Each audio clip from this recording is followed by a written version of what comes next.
So Terraform हा tool कोणी ऐकलाय? In general कधी यूज केलाय कोणाकडून, फ्रेंडकडून किंवा कलीगकडून, किंवा कधी एक्सप्लोर करताना टेराफॉर्म नावाची काही गोष्ट ऐकली का? हो, ऐकली खूप वेळेस ऐकलीये फक्त, ऐकलंय. यूज नाही केली. ओके, काही आयडिया आहे की टेराफॉर्म कशासाठी यूज होतो, त्याचे यूज केसेस काय आहेत? इन्फ्रास्ट्रक्चर ऑटोमेशन, इन्फ्रास्ट्रक्चर म्हणजे हार्डवेअर इन्फ्रास्ट्रक्चर जे असतं हम्म, EC2 वगैरे hmm, that we create using Terraform. म्हणजे तूच आय थिंक इंट्रोडक्शन लेक्चर मध्ये सांगितलं हम्म. असेल. आपण आधी That much I remember. Yes, that much I remember. We created an EC2 instance using Terraform. बरोबर. ते मला आणि आठवतं. म्हणजे खूप सारे सर्व्हर Otherwise, not used. की correct. क्रिएट करायचे असतील तर मग आपण हम्म, टेराफॉर्मनी करू शकतोय. ओके. Anything else? त्याने इझी पडेल आपल्याला, म्हणजे खूप सारे क्रिएट करायचे असतील. Basically, automation of hardware infrastructure, तेच क्लाउडचं. नॉट जस्ट क्लाउड, आपण त्याच्या पलीकडे आपण आणि इन जनरल इन्फ्रास्ट्रक्चरची गोष्ट करणार आहोत. आता त्याच्या आधी म्हणजे टेराफॉर्म बेसिकली कोणताही टूल ज्यावेळेस आपण शिकतो ना, त्यावेळेस आपल्याला फर्स्ट अंडरस्टँड करायचं आहे की त्या टूलची रिक्वायरमेंट काय, की ठीक आहे टेराफॉर्म ॲज अ टूल आहे, अँसिबल ॲज अ टूल आहे, किंवा जेनकिन्स, कुबरनेटिस, डॉकर, बट हे सगळे जेवढे पण टूल्स आहेत, हे सगळे टूल्स कोणता प्रॉब्लेम स्टेटमेंट सॉल्व्ह करायचा प्रयत्न करतात. ते जर आपल्याला समजलं तर आपल्याला त्याचा यूज केस कुठे यूज करायचा, कारण टेराफॉर्मने तुम्ही मल्टिपल गोष्टी करू शकता. टेराफॉर्मने आपण कॉन्फिगरेशन मॅनेजमेंट पण करू शकतो, टेराफॉर्मने आपण इन्फ्रास्ट्रक्चर प्रोव्हिजन पण करू शकतो. बट ॲक्च्युअलमध्ये टेराफॉर्मचा यूज करून कोणत्या गोष्टी आपण सॉल्व्ह करू शकतो. सो पहिला तो प्रॉब्लेम स्टेटमेंट आपण अंडरस्टँड करूया, की सो दॅट तुम्हाला पण एक असं व्हिज्युअलायझेशन येईल. जर कोणाला एक्सप्लेन करायचं झालं की बाबा टेराफॉर्म यूज केलाय का, किंवा मी ह्या प्रॉब्लेम स्टेटमेंटमध्ये आहे, तर आपल्याला कोणता टूल किंवा फ्रेमवर्क यूज करताय. ठीक आहे. सो थोडंसं एक बॅक इन ओल्ड डेज, ज्यावेळेस ॲप्लिकेशन म्हणजे समजा की जेनकिन्स नव्हतं, क्लाउड नव्हता, किंवा कुठल्याही गोष्टी नव्हत्याच, त्यावेळेस काय काय गोष्टी दिल्याचे की मला एखादा प्रोजेक्ट बनवायचा आहे. I want to develop, colour change करूया एकदम, develop an application and deploy it on premise. ठीक आहे. म्हणजे ऑन प्रेमाइस म्हणजे आपली जी पण ऑर्गनायझेशन असेल त्या ऑर्गनायझेशनमध्येच आपले जेवढे पण सर्व्हर्स वगैरे असणार. सो त्याच्यासाठी आपल्याला एक ॲप्लिकेशन डेव्हलप करायचे. आता डेव्हलप करण्याच्या आधी ही ॲप्लिकेशनचं पहिलं ॲनालिसिस वगैरे करावं लागेल, जे आपण एजाईल किंवा वॉटरफॉल मॉडेलमध्ये जे सॉफ्टवेअर डेव्हलपमेंट लाईफ सायकल बघितलेली आठवतं. हो, त्याच्यामध्ये आपण पहिलं काय केलं की बाबा ॲनालिसिस करणार.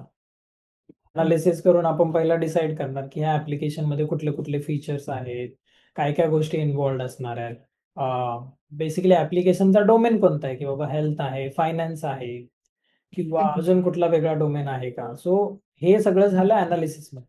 आता हे ॲनालिसिस करून झालं की जे बिझनेस ॲनालिस्ट वगैरे असतील ते लोक काय करणार की बाबा तिथून पुढे त्या प्रोजेक्टचं जेवढं पण डिस्क्रिप्शन आहे, की आपण ह्या गोष्टीसाठी प्रोजेक्ट बनवतोय, हा प्रॉब्लेम स्टेटमेंट सॉल्व्ह करणार आहे, तर तिकडून ते लोक देतील की टेक्निकल टीम.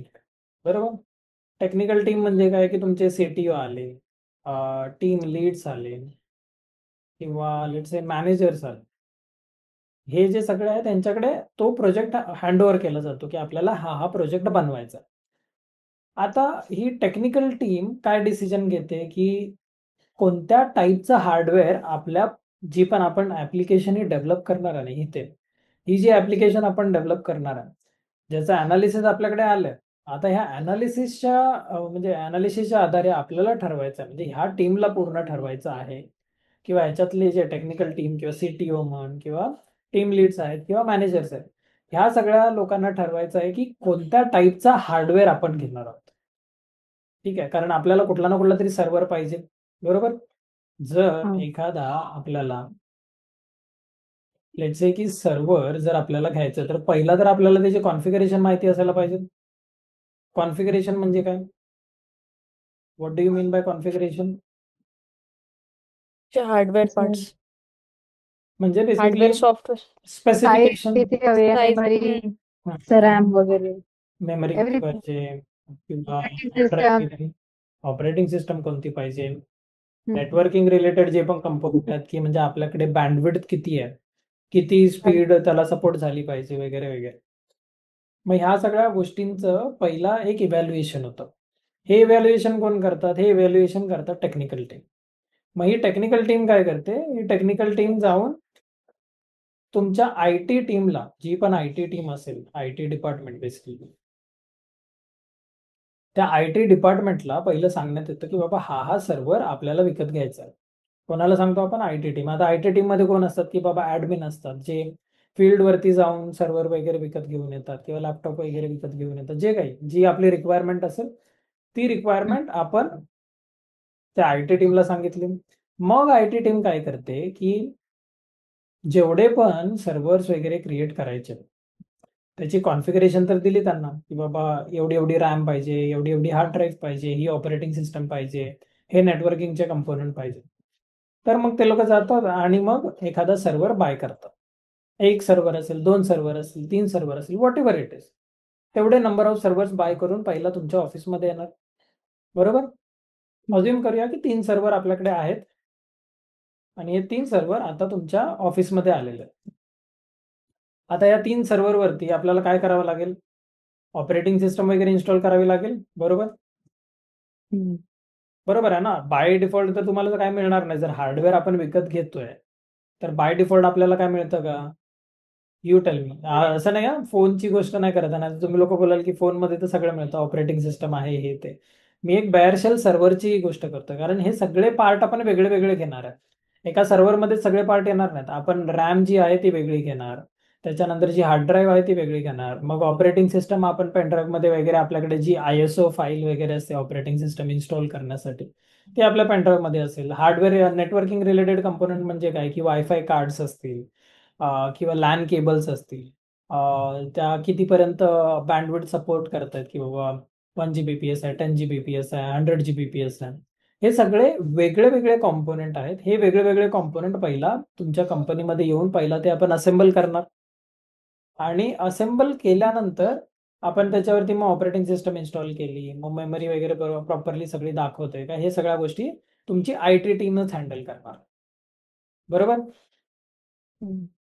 मीन वाईल इकडे ह्या पॉइंटला प्रोजेक्टची डेव्हलपमेंट पण चालू झालेली असेल. असं नाही ना की सर्व्हर येईपर्यंतच वाट बघणार आहे. तर लोकली पण आपण डेव्हलपमेंट करू शकतो, लोकली प्रोजेक्ट वगैरे क्रिएट करून ठेवू शकतो, किंवा त्यांच्याकडे जर गिटहब वगैरे असेल तर लोकली जे काही प्रोजेक्ट आपण लिहिलेत किंवा जो काही कोड लिहिला तो प्रॉपरली लोकली चालला की तो कोड आपण पुश करून त्याच्यानंतर डेव एन्व्हायरमेंट किंवा लेट से टेस्ट एन्व्हायरमेंट वरती डिप्लॉय करून पण आपण चेक करू शकतो. ठीक आहे. सो इकडे तुमची डेव्हलपमेंट चालू झाली side by side, he development चालूच आहे. आणि मीन वाईल आय टी टीम काय करते, आय टी टीम पूर्ण सर्व्हर वगैरे सेटअप करते. त्यांचा सेटअप वगैरे ह्या पॉइंटला कम्प्लीट झालेला आहे.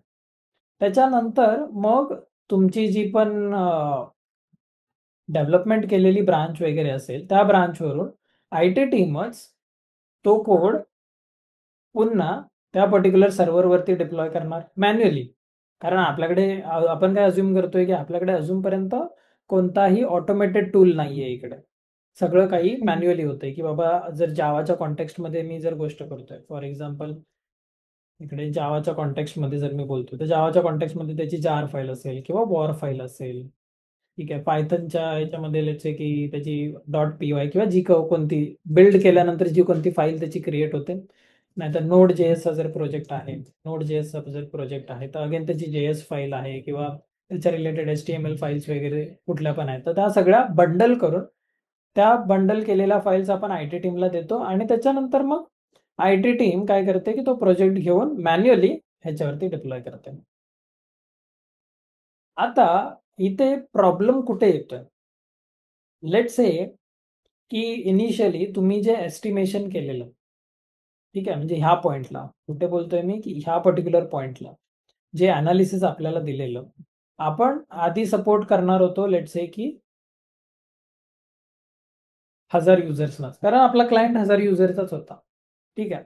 मग हे 1000 युजर्स जे आहेत त्याच्यासाठी तुमच्या टेक्निकल टीमने, ही जी टेक्निकल टीम होती या टेक्निकल टीमने ह्या 1000 युजर्सना सपोर्ट करेल एवढ्याच कॉन्फिगरेशनचे सर्व्हर आयटी टीमला सांगितलेले, बरोबर. हम्म. मग जर उद्या जाऊन समजा की या 1000च्या जागी जर ती जो तुमचा क्लायंट आहे, जर तिथे जर खूप सारी लोक अजून वाढली आणि अजून करूया की 10,000 लोक तिकडे आले, तर जो आपला हार्डवेअर होता तो हार्डवेअर ह्या 10,000 लोकांना सपोर्ट करेल का? म्हणजे एवढी सगळी लोक एकसाथ जर आपली ऍप्लिकेशन यूज करतायत, इनिशियली आपण ठरवलेलं की फक्त आपल्याला 1000 लोकांपुरतंच लागेल एवढंच फक्त हार्डवेअर आपण तिकडे विकत घेतलेलं, म्हणजे आयटी टीमने विकत घेतलेलं का? कारण आपणच तसं सांगितलेलं, तुमच्या टेक्निकल टीमने ते सांगितलेलं. बट आता ह्याची लिमिटेशन्स काय झाली की हे इनिशियली 1000 युजरसाठीच आपण चालेल असं अज्युम केलेलं, बट आता तर 10,000 युजर झाले. मग हे चालेल? हे जे सर्व्हर्स आपण क्रिएट केलेले आहेत हे सपोर्ट करतील का? नाही हो. करणार. बरोबर.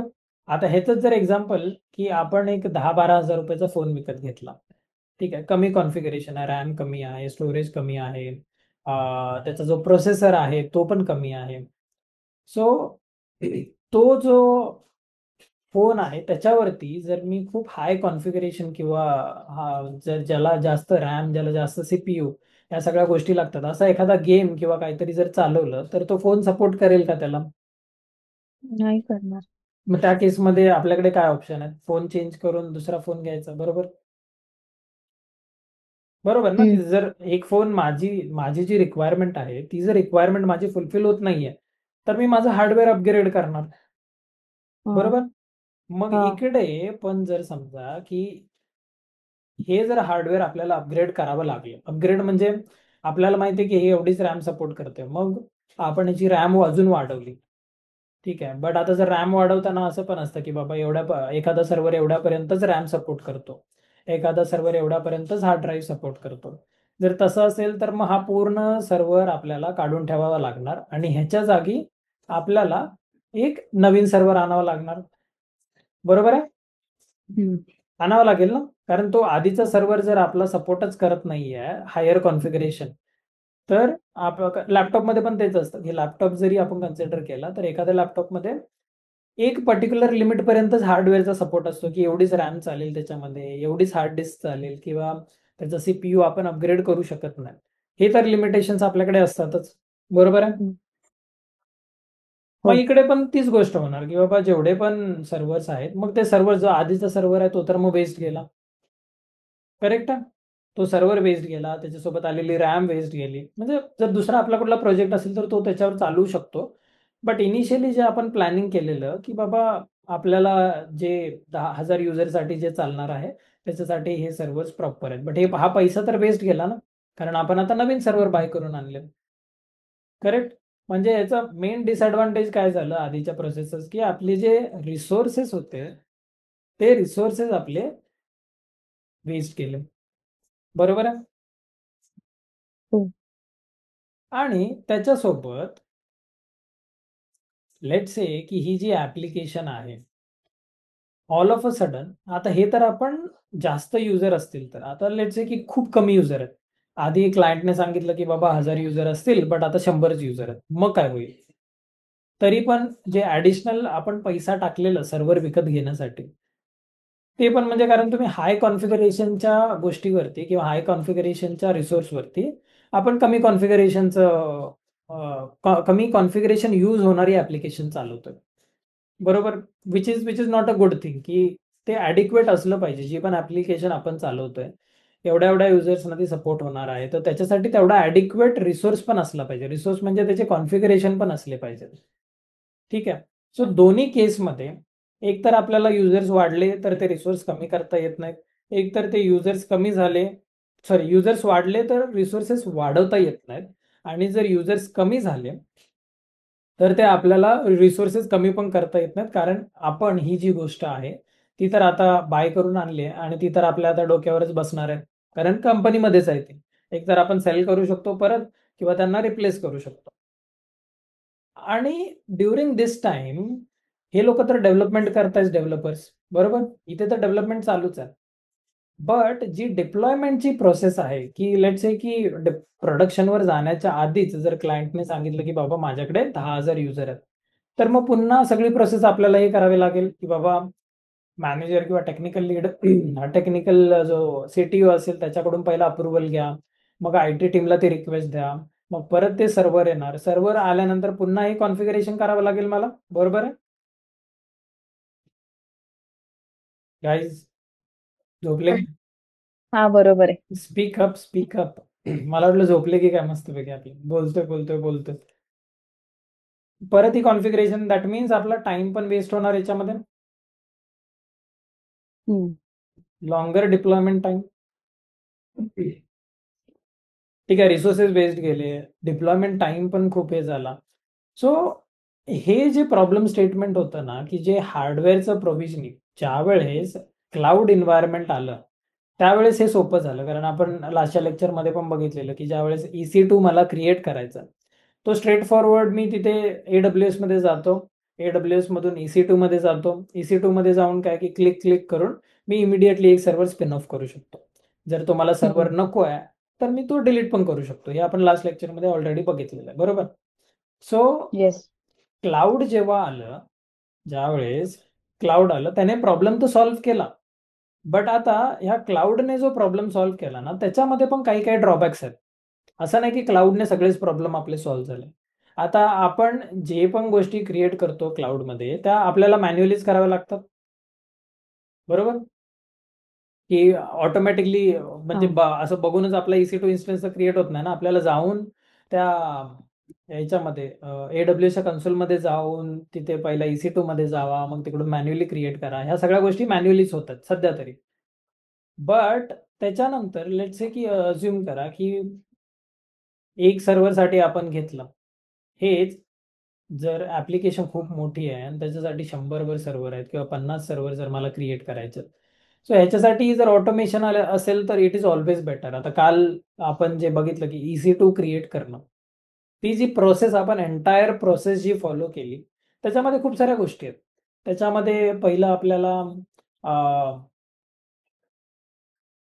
लॉग इन करा, लॉग इन करून झाल्यावरती त्या प्रत्येक सर्व्हरचं नाव द्या, प्रत्येक सर्व्हरचं नाव दिल्यानंतर कोणती ऑपरेटिंग सिस्टम सिलेक्ट करायची ती पहिला सिलेक्ट करा. त्याच्यानंतर इन्स्टन्स टाईप आठवते का? इन्स्टन्स टाईप किंवा machine type, T2 micro, T2 nano जे हो. सांगितलेलं, म्हणजे हो. बेसिकली कोणत्या कॉन्फिगरेशनचा सर्व्हर Version. पाहिजे. हा करेक्ट, की फोनचे जसे आपले व्हर्जन असतात की बाबा iPhone 17, 17 Pro Max वगैरे, सो तसे डिफरंट डिफरंट व्हर्जन्स पण आपल्या सर्व्हरचे आहेत, तर ते सिलेक्ट करा. मग ते की पेअर म्हणून काहीतरी आहे ते कॉन्फिगरेशन करा. मग स्टोरेज किती जायचं आहे, ह्या सगळ्या गोष्टी आपण आता काल एक छोटासा सर्व्हर क्रिएट केला म्हणून दॅट वॉज फाईन. ज्या वेळेस आपण प्रोडक्शन रेडी एन्व्हायरमेंट बनवतो, त्या प्रोडक्शन रेडी एन्व्हायरमेंटमध्ये आपल्याला ह्या सगळ्या गोष्टींची खूप बारकाईने काळजी घ्यावी लागते. कारण का एक जरी गोष्ट इकडे तिकडे झाली की मग ऍप्लिकेशन पूर्ण डाऊन होऊन जाणार किंवा ऍप्लिकेशन मध्येच बंद पडू शकते किंवा ऍप्लिकेशन प्रॉपरली चालणार नाही, खूप साऱ्या गोष्टी होऊ शकतात. मग ह्या सगळ्या गोष्टी जर मॅन्युअली आपण करत बसलो फॉर लेट्स से की 100 किंवा 50 सर्व्हरसाठी, so it is also going to take some time. It is असं नाहीये की बाबा ही मॅन्युअली गोष्ट पॉसिबल नाहीये. You can create 100 servers manually as well. जर तुमच्या टीममध्ये बाबा 50-60 लोक आहेत तर प्रत्येकाला ऍक्सेस द्या आणि तुम्ही ते मॅन्युअली करून घ्या, that is absolutely fine. But जर ती गोष्ट मॅन्युअलीच करायची आहे तर मग तेवढा टाइम पण वेस्ट होणार, प्रत्येक डेव्हऑप्स इंजिनियर असू दे, डेव्हलपर असू दे, जो कोणी तुमचा AWS वगैरे मॅनेज मेंटेन करतोय त्यांचा. करेक्ट आहे? हम्म. टाइम वेस्ट आहे, परत जो रिसोर्स आहे त्याचं जे दुसरं काम असेल ते सोडून तो हे करतोय. तो हा जो प्रॉब्लेम स्टेटमेंट आहे ना, की ज्या गोष्टी आपण मॅन्युअली क्रिएट करत होतो आधी, त्याच गोष्टी ज्यावेळेस आपल्याला ऑटोमेट करायच्यात ना, त्याच्यामध्ये पण वेगळे वेगळे टाईप आहेत. एक तर तुम्ही हार्डवेअरचं ऑटोमेशन करताय, आपण आता जे डिस्कस करतोय व्हॉट इज दॅट, की हार्डवेअर ऑर इन्फ्रास्ट्रक्चर बोलू शकतो आपण त्याला. करेक्ट, की इन्फ्रास्ट्रक्चरचं ऑटोमेशन करायचं मला, ठीक आहे ना? हार्डवेअर किंवा इन्फ्रास्ट्रक्चरचं ऑटोमेशन तेच आपण आता डिस्कस करतोय. सो हेच ऑटोमेट करण्यासाठी आपल्याकडे वेगळे वेगळे टूल आहेत. सो त्याच्यापैकी जो एक टूल आहे तो आपला आहे टेराफॉर्म. आता टेराफॉर्मची जर टेक्निकल डेफिनेशन जर तुम्ही बघितली ना, की Terraform is an infrastructure as a code. याच्यावरून काय समजतंय की इन्फ्रास्ट्रक्चर ॲज अ कोड म्हणजे काय? काय any idea? What do you think की काय असू शकतं? त्याचा कोड बिल्ड केलेला आहे आधीच असं काहीतरी. Anything else? Template. We have the template हम्म. automate this process and also we have commands ना. हम्म. Introduction lecture मध्ये तू template use केलेलं आणि बरोबर. you had used some command to initiate and to start and I think ते सगळ्यासाठी you used commands plus template. ठीक आहे. बेसिकली साठी ते तेच असेल. इन्फ्रास्ट्रक्चर ॲज अ कोड म्हणजे काय, की जे पण आपला जो पण आपण कोड लिहिणार आहे ना, त्या कोडने आपण एखादं इन्फ्रास्ट्रक्चर बिल्ड करू शकतो. ते इन्फ्रास्ट्रक्चर इमिडिएटली चेंज करू शकतो ॲज अँड वेन रिक्वायर्ड. की असं नाही की बाबा एकदा आता ह्या पर्टिक्युलर पॉइंटला ज्यावेळेस मी बोललो की आपल्या IT टीमने एखादी गोष्ट खरेदी करून आणलेली आहे इथे, आता हे तुम्ही लोक चेंज करू शकता का ऑल ऑफ अ सडन? मध्येच जर बोलले की बाबा इमिडिएटली लगेच 5 मिनिटात, ही नाही. सगळी प्रोसेस फॉलो करावी लागेल की पहिला IT टीमला सांगा, मग ते विकत घेऊन येणार, मग त्याचं कॉन्फिगरेशन होणार, त्याच्याशिवाय चेंज नाही होणार. Fair enough. बट हीच गोष्ट टेराफॉर्मच्या केसमध्ये immediately using the code or the script, टेराफॉर्मची जी आपण फाईल लिहितो ना, त्या फाईलमध्ये थोडेसे चेंजेस करून आपण ह्या सगळ्या गोष्टी इझिली करू शकतो. आता क्वेश्चन वुड बी की टेराफॉर्म हा एकच असा टूल आहे का? What do you think? No. नाही आहेच असे खूप सारे. आहेत ते. आता कुठले कुठले आहेत ते पण बघूया आपण. ही एवढे सगळे टूल्स आहेत. Ansible, cloud CDK, I guess cloud formation वरती नेहाने वगैरे काम पण केलेलं आहे, करेक्ट? हा म्हणजे तेव्हा करायचो आम्ही. ओपन टोफू, पुलुमी, खूप सारे टूल आहेत. बट आता ही तुमची चॉईस आहे किंवा तुमच्या कंपनीची चॉईस असेल की ते लोक कोणता टूल यूज करतात. काय काय लोक काय करतात की बाबा ते लोक क्लाउडचे टूल यूज करतात. फॉर एक्झाम्पल इकडे क्लाउड डेव्हलपमेंट किट किंवा ज्या गोष्टी आहेत ज्याने इन्फ्रास्ट्रक्चर वगैरे क्रिएट करू शकतो. गुगल क्लाउड डिप्लॉयमेंट मॅनेजर वगैरे जे infrastructure as a code services देतात. तर हे ओपन सोर्स टूल पण आहेत आपल्याकडे पेड टूल पण आहेत, आपल्याकडे क्लाउड स्पेसिफिक पण टूल आहेत. आता कुठला यूज करायचा ते आपल्यावरती आहे. आणि प्रत्येक टूलचं त्याची फक्त लँग्वेज, त्याचं सिंटॅक्स, त्याचं जे वर्किंग आहे ते थोडंफार डिफरंट असेल. बट जे बेस लॉजिक आहे ना की बाबा आपण काय करतोय, इन्फ्रास्ट्रक्चर आपण क्रिएट करणार आहे किंवा डिलीट करणार आहे किंवा चेंज करणार आहे, ह्या सगळ्या गोष्टी आपल्या सेमच राहतात. Is this clear? Terraform as a tool कोणता प्रॉब्लेम स्टेटमेंट सॉल्व्ह करायचं बघतोय ह्याचं आयडिया आली आता की कोणत्या पॉइंटला जी सॉफ्टवेअर डेव्हलपमेंटची लाईफ सायकल आपण जी डिस्कस केली, या पूर्ण लाईफ सायकलमध्ये प्रॉब्लेम स्टेटमेंट काय होता आणि तो प्रॉब्लेम स्टेटमेंट कुठून कसा सॉल्व्ह करायचा आहे किंवा तो प्रॉब्लेम स्टेटमेंट कशा वेने सॉल्व्ह करणार आहे टेराफॉर्म, ह्याची आयडिया आली? हो. ठीक आहे. सो आता टेराफॉर्मचं थोडंसं बेसिक बघूया की आपल्याकडे काय काय गोष्टी आहेत टेराफॉर्म मध्ये. ठीक आहे. ओके. सो टेराफॉर्म मध्ये जी मेन फाईल आपण युजली क्रिएट करतो ना, that is nothing but the main.tf. हे TF ह्याचं एक्सटेन्शन आहे. SS किंवा शेल स्क्रिप्ट ज्यावेळेस आपण लिहितो त्यावेळेस त्याचं काय एक्सटेन्शन असतं? .sh स्मॉल मध्ये. याचं एक्सटेन्शन काय आहे? .tf.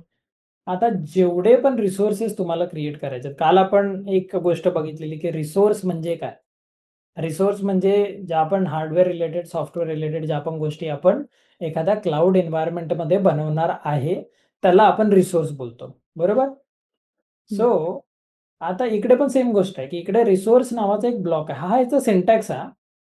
एक अंडरस्टँड करा की दिस इज इट्स सिंटॅक्स, की कसा लिहायचा आपल्याला जर एखादी गोष्ट क्रिएट करायची आहे ना, तर ह्याला आपण बोलतो रिसोर्स ब्लॉक. काय बोलतो आपण? Resource block. Resource block. ठीक आहे. सो रिसोर्स ब्लॉक कशासाठी यूज होतो की रिसोर्सेस क्रिएट करण्यासाठी, ॲज द नेम सजेस्ट.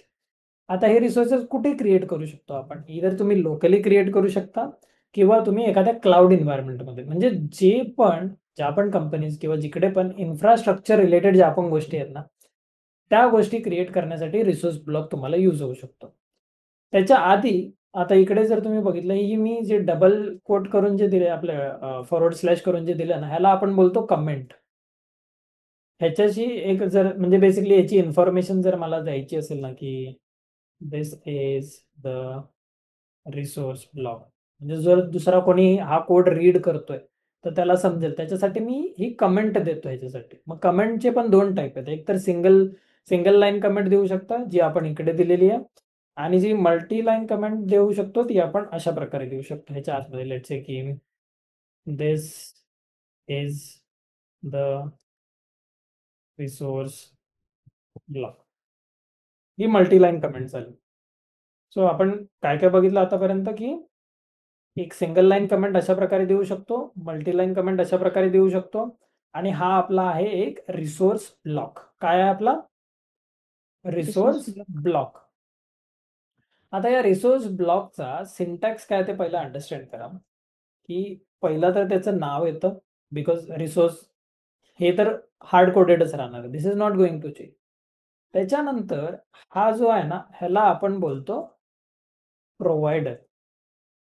आता प्रोव्हायडर काय ते मी सांगतो. अंडरस्कोर पण तिकडेच राहतं, आणि resource which you want to create, म्हणजे त्या रिसोर्सचं नाव, the resource name which you want to create. Resource same राहणार. त्याच्यानंतर प्रोव्हायडर येणार. प्रोव्हायडर म्हणजे कुठल्या प्लॅटफॉर्मवरती. आता प्रोव्हायडर कोणते कोणते आहेत? प्रोव्हायडर कोणते कोणते आहेत? आपल्याकडे गुगल क्लाउड आहे, this can be your provider. AWS आहे, अझ्युअर आहे, ओरॅकल आहे. हे सगळे प्रोव्हायडर्स म्हणून आपण बोलू शकतो. काय बोलायचं या सगळ्यांना? Provider. प्रोव्हायडर्स. पहिला काय बघितलं आपण? रिसोर्स ब्लॉक, आणि त्याच्यानंतर प्रोव्हायडर. प्रोव्हायडर म्हणजे काय, की infrastructure platform. What is it? Infrastructure platform. Provider म्हणजे काय? Infrastructure platform. It can be your local environment, it can be any of the cloud environment. ठीक आहे. मग याचा सिंटॅक्स काय झाला, की रिसोर्स हा ब्लॉक सेम राहणार. त्याच्यानंतर आपण इथे प्रोव्हायडरचं नाव देणार. आता जर समजा की मला AWS मध्ये कुठला तरी रिसोर्स क्रिएट करायचा, तर इकडे मी AWS देईल. अंडरस्कोर मला जर इकडे EC2 इन्स्टन्स वगैरे क्रिएट करायचा आहे, किंवा काही वेगळ्या गोष्टी क्रिएट करायच्या, तर इथे माझा EC2 इन्स्टन्स वगैरे जे असेल ते EC2 let's say underscore instance वगैरे जे काही आपल्याला क्रिएट करायचं, किंवा इथे मला S3 बकेट क्रिएट करायची आहे, तर तो पण मी इकडे देऊ शकतो. म्हणजे हा माझा प्रोव्हायडर झाला, आणि ह्या प्रोव्हायडरच्या आतमध्ये जो रिसोर्स मला क्रिएट करायचा त्याचं नाव, आणि ते आपण अंडरस्कोरने सेपरेट करतो. समजलं सिंटॅक्स? रिसोर्स ब्लॉक सेम राहणार, त्याच्यानंतर प्रोव्हायडरचं नाव येणार, त्याच्यानंतर इकडे त्या प्रोव्हायडरमध्ये जे रिसोर्स आपल्याला क्रिएट करायचं आहे त्या रिसोर्सचं तिकडे नाव देणार. मग जर GCPच्या केसमध्ये करायचं तर इकडे मी गुगल किंवा GCP देऊ शकतो. जे काही म्हणजे सिंटॅक्स आपण बघू, GCP और व्हॉट एव्हर इट इज. आणि मग GCP मध्ये आपल्याला जे इथे GCPच्या आतमध्ये काल आपण दोन कंपॅरिझन बघितले. एक तर EC2 इन्स्टन्स आपण कुठे बघतो? AWS मध्ये. आणि गुगल क्लाउड मध्ये आपण काय बोलतो ज्यावेळेस सर्व्हर क्रिएट करायचं त्यावेळेस? इन्स्टन्स. Compute instance. आठवतं? हा. मग तशी नावं फक्त चेंज होणार त्या रिसोर्सची, ती नावं फक्त आपली इकडे येणार. ठीक आहे, समजलं इथपर्यंत? रिसोर्स, त्याच्यानंतर प्रोव्हायडर, प्रोव्हायडरचा टाईप किंवा प्रोव्हायडरचं नाव, सॉरी रिसोर्सचं नाव, दिस इज प्रोव्हायडर, हे प्रोव्हायडरचं नाव येणार. आणि त्याच्यानंतर ह्या रिसोर्स ब्लॉकला ज्यावेळेस आपल्याला एक नाव द्यायचं असतं ना, त्यावेळेस इथे आपण त्याला नाव देऊ शकतो. आपण व्हेरिएबलचं नाव देतो, बरोबर? व्हेरिएबलचं शेल स्क्रिप्टिंग मध्ये आपण बघितलेलं, की बाबा हा व्हेरिएबल ह्या टाईपचा किंवा तो व्हेरिएबल. आता काय काय जण X म्हणून नाव देतात, Y म्हणून नाव देतात, बट एक प्रॉपर जे असं नाव द्यायचं आपल्याला, की जे डिफाईन करेल की हा पर्टिक्युलर रिसोर्स ब्लॉक आपला नक्की करणार काय. सो दॅट ज्यावेळेस पण दुसरा कोणीतरी आपला कोड बघेल, किंवा दुसरा कोणी आपला एक शेल स्क्रिप्ट बघेल, त्यावेळेस आपल्याला तिथे समजेल की काय काय गोष्टी आहेत, आणि हा पर्टिक्युलर रिसोर्स ब्लॉक काय करतोय. ठीक आहे. मग इथे मी देऊ शकतो की बाबा क्रिएट इन्स्टन्स किंवा EC2 इन्स्टन्स जे काही. आणि त्याच्यानंतर आपल्याला इकडे काहीतरी दोन गोष्टी दिसतात. एक व्हेरिएबल दिलाय आणि त्याची व्हॅल्यू दिली, फाईल नेम त्याची व्हॅल्यू, कंटेंट त्याची व्हॅल्यू. ह्या लोकांना आपण काय बोलतो? आर्ग्युमेंट्स. काय बोलतो? आर्ग्युमेंट्स. कळलं? आता just walk me through one more time की प्रोव्हायडर म्हणजे काय अंडरस्टँड झालं तुम्हाला लोकांना? प्रोव्हायडर म्हणजे सर्व्हिस कुठलं क्लाउड आहे? Google cloud, AWS, Azzur, oracle वगैरे. ठीक आहे. Service provider basically. सर्व्हिस ना, infrastructure service Infra- provider. Right. Infrastructure provider. हम्म. अजून अजून काय काय गोष्टी बघितल्या याच्यामध्ये? सिंटॅक्स मध्ये पुढे काय बघितलं? त्याच्यामध्ये काय क्रिएट करायचं आपल्याला, म्हणजे कोणती सर्व्हिस क्रिएट करायची. इथे आपण प्रोव्हायडरचं नाव दिलं, प्रोव्हायडर नेम हम्म. अंडरस्कोअर, त्याच्यानंतर रिसोर्स टाईप. Type. बरोबर? And then name. नेम त्याच्या म्हणजे पुढे. Basically arguments. लेट्स स्टिक नाही, टू. create अच्छा, हा, जे create new file. Correct correct correct. तिथे तुला नाव द्यावं लागणार. ते जीला तिथे पूर्ण नाव द्यायची गरज नाही का? Resource हे मी ते डिलीट केलेलं ना रे. ते AWS येईल, किंवा जर मला लोकल मध्ये काहीतरी क्रिएट करायचं तर ते इथे लोकल येईल. आणि Okay. त्याच्यानंतर इथे जे क्रिएट करायचं ते इथे पहिला देणार आपण प्रोव्हायडरचं नाव, आणि त्याच्यानंतर आपण देणार इकडे त्या प्रोव्हायडरच्या आतमध्ये जी गोष्ट क्रिएट करायची, जी गोष्ट म्हणजे जो रिसोर्स क्रिएट करायचा, त्या रिसोर्सचं आपण एक नाव देणार आहे. कळलं? काही डाऊट, काही क्वेश्चन्स? हो. बोला. कोडिंग आहे का ही सगळी? सिंटॅक्स फिक्स असतो. ही कोडिंग म्हणजे ऍक्च्युअल प्रोग्रामिंग नाहीये, याला स्क्रिप्टिंग बोलू शकतो आपण. ओके. हम्म. आणि ही जी Arguments वरती ते- एक्सटेन्शनचं जे दिसतंय main.tf, ते क्रिएट कशी केली? म्हणजे हे टूल मी यूज केलं पण मला आता काहीच आठवत नाही कसं यूज केलं ते. काय ना, हा VS कोड आहे. इकडे जाऊन तू फाईल वरती जा, फाईल वरती जाऊन न्यू फाईल क्रिएट कर, न्यू फाईल वरती जाऊन इथे तू नाव दे आणि त्याचं मग .tf हे कर, एक्सटेन्शन दे, इमिडिएटली क्रिएट होऊन जाणार. स्क्रिप्टला जसं आपण एक्सटेन्शन हा, फॉर तिकडे एक्झाम्पल TF. व्हेरिएबल .tf म्हणून नाव दिलं ना, की ती फाईल क्रिएट होऊन जाणार इकडे. ओके. इथे ती फाईल क्रिएट होऊन जाईल. झाली फाईल क्रिएट. हा VS कोड आहे, इमिडिएटली क्रिएट होऊन जाणार. ठीक आहे. हे जे आर्ग्युमेंट्स आहेत, हम्म, हे बेसिकली आपण एक्झाम्पल आहे S3 बकेट. त्या हम्म, S3 बकेट रिलेटेड आपण आर्ग्युमेंट्स पास करतो, कारण तो फाईल नेम demo.txt दिलाय. तो इथे जे हा, बोल्ड होतं की create new file, so here you are given file name demo.txt and content. हे आर्ग्युमेंट स्पेसिफिक नको जाऊ आता सध्या. हे आर्ग्युमेंट, हा, मी ते त्याच्यावरून समजण्याचा प्रयत्न करत आहे की पहिले S3 चं सोड, की तू क्रिएट न्यू फाईल बनवत आहे ना, त्यासाठी using Terraform. So file name दिली आहे तू demo.txt आणि कंटेंट दिलाय हा. तर ह्या फाईल मध्ये हा कंटेंट जाणार, असंच आहे का? करेक्ट करेक्ट करेक्ट, तसंच आहे. ते आपण आता एक्झाम्पल बघणार आहोत. ओके. ठीक आहे. सिंटॅक्स समजला की कमेंट कशी द्यायची आहे, रिसोर्स ब्लॉक काय आहे, प्रोव्हायडर काय आहे. क्लिअर आहे? हो. Okay okay. सो हा तर बेसिकली झाला की बाबा याचा सिंटॅक्स, एक जनरल सिंटॅक्स काय आहे, main.tf काय आहे, की प्रोव्हायडर काय आहे, त्याच्यानंतर इथे रिसोर्स टाईपमध्ये काय काय द्यायचं, आर्ग्युमेंट टाईपमध्ये. आता ह्याच्या आधी ही आता main.tf आपल्याला बनवायची आहे. कुठे बनवायची, कोणत्या फोल्डरमध्ये बनवायची, त्याच्या आधी पहिला तर तो टूल आपल्याला इन्स्टॉल करावा लागेल. बरोबर आहे? तो टूल इन्स्टॉल करण्यासाठी टेराफॉर्मच्या ऑफिशियल वेबसाईटवर जायचं, इथे इन्स्टॉल वरती जावा. इन्स्टॉलमध्ये प्रत्येक ऑपरेटिंग सिस्टमसाठी वेगळ्या वेगळ्या गोष्टी दिलेल्या आहेत. मॅक ओएस साठी इकडून डाउनलोड करा, विंडोज साठी इकडून डाउनलोड करा, जर लिनक्स यूज करत असेल तर इकडून डाउनलोड करा. आता हे कुठूनही होऊ शकतं. It can be something like की आता याचं वर्किंग कसं होतं, की आपल्याकडे ही एक फाईल तर आपण लिहिली सगळं, समजा की गुगलमध्ये किंवा AWS मध्ये एखादा रिसोर्स वगैरे क्रिएट करायचा, त्याच्यासाठी आपण main.tf तर लिहिली. बट ती लिहायच्या आधी आपल्याकडे एक सिस्टम आहे. आता ही system it can be anything. System, एक सिस्टम. आता ही सिस्टम तुमची कोणतीही असू शकते, इट डिपेंड्स. तर मी का म्हणतोय की हा तुमचा ऑफिसचा लॅपटॉप असू शकतो, किंवा इट कॅन बी AWS और may be on premise server असू शकतो, विंडोजचा लॅपटॉप असू शकतो, डझंट मॅटर, किंवा मॅकचा लॅपटॉप असू शकतो. बट कोणतीही सिस्टम असू दे, पहिली रिक्वायरमेंट काय आहे की तो टूल पहिला तुम्हाला इन्स्टॉल करावा लागेल. बरोबर, की हा जो टूल आहे टेराफॉर्म पहिला ह्या सिस्टमवरती इन्स्टॉल करावा लागणार. या सिस्टमवरती ज्यावेळेस तुम्ही टेराफॉर्म इन्स्टॉल कराल त्याच्यानंतर आपल्याला जे पण प्रोव्हायडर, आता आपल्याकडे किती प्रोव्हायडर्स अवेलेबल आहेत? GCP, AWS, 5 to 6.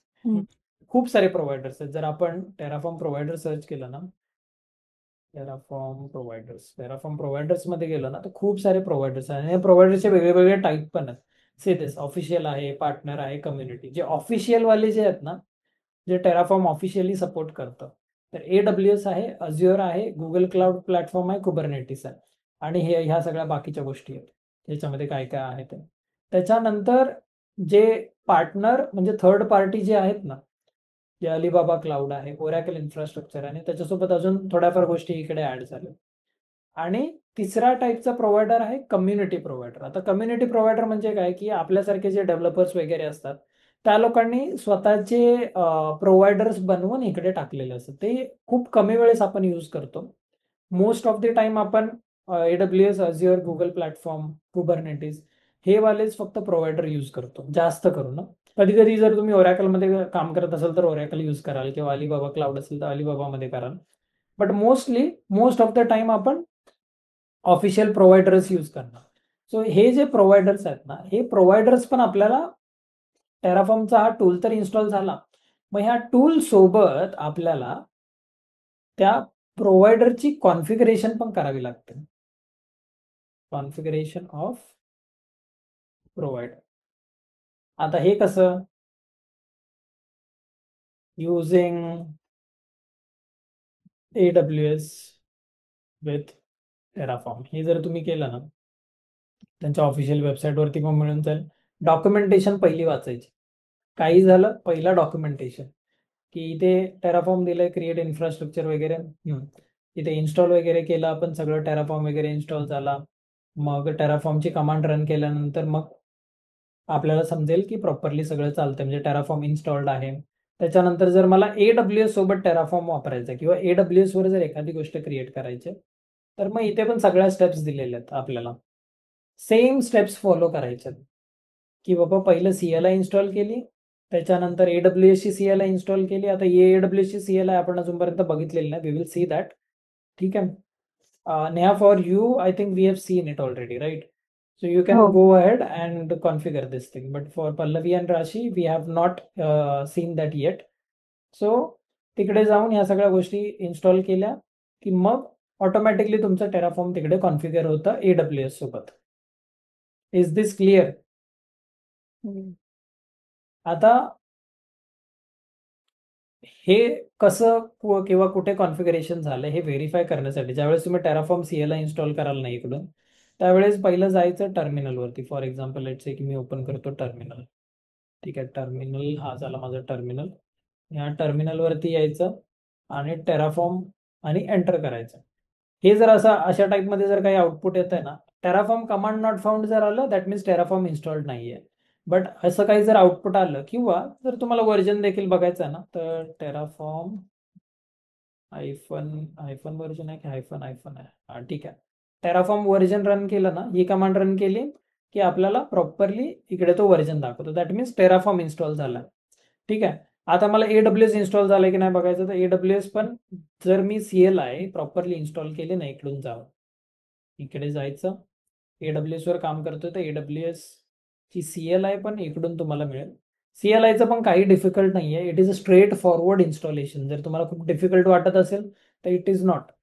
Mac OS जर कोणी यूज करत असेल तर कमांड लाईन पण आहे, फक्त कॉपी पेस्ट करायच्या सगळ्या गोष्टी, दॅट्स इट. विंडोजमध्ये पण स्ट्रेट फॉरवर्ड आहे, कॉपी पेस्ट करा आणि तुमची CLI रेडी होईल.